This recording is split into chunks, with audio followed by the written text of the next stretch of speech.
In the honor of 4th of July, we decided to watch one of the most American movies we could think of, Independence Day. So following the trend of playing games made from butchering a movie until all it shares is the name, I found Independence Day for the PlayStation 1 at a used bookstore for dirt cheap. That's a good sign.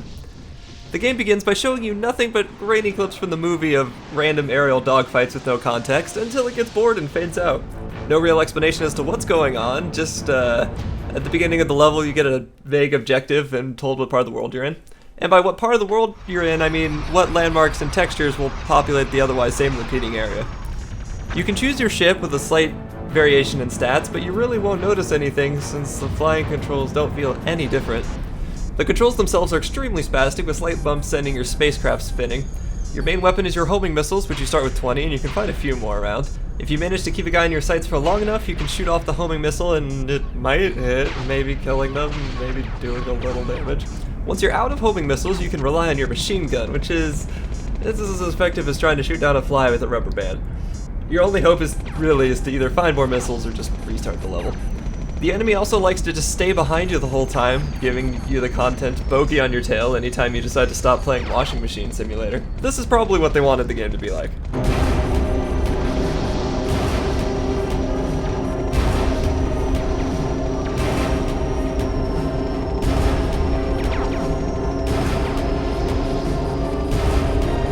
We're going to live on! We're going to survive! Today, we celebrate our Independence Day!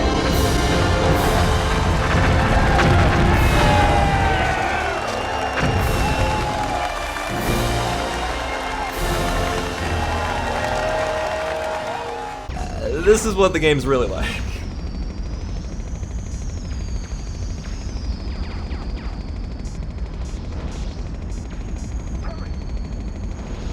At least they hardly penalize you for hitting things since your ship is made out of whatever bouncy balls are made out of. As one GameFAQs user aptly put in his review, I would rather eat razor blades. I decided that if I'm gonna get any enjoyment out of this game, I'll have to play it like a true American, which means cheating like an asshole. The game will even helpfully inform you of just how American you are being.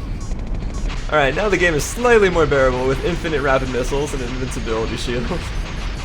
Almost every level is the same objective. You're under a mothership in X region of the world. You can't leave since apparently the enemy wants to trap you next to its vulnerable bits constantly.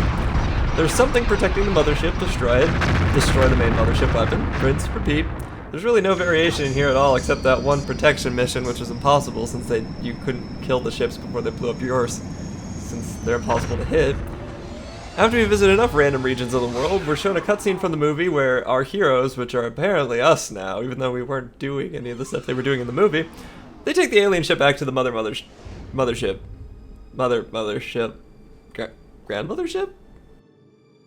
I wonder what awesome fights and objectives we have flying through the alien super fortress, dodging aliens, launching fires.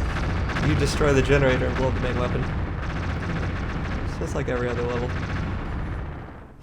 After that not-so-thrilling adventure flying a ship with orb homing missiles instead of rocket homing missiles, the game shows you the ending scene to the movie as if anything you did was that cool.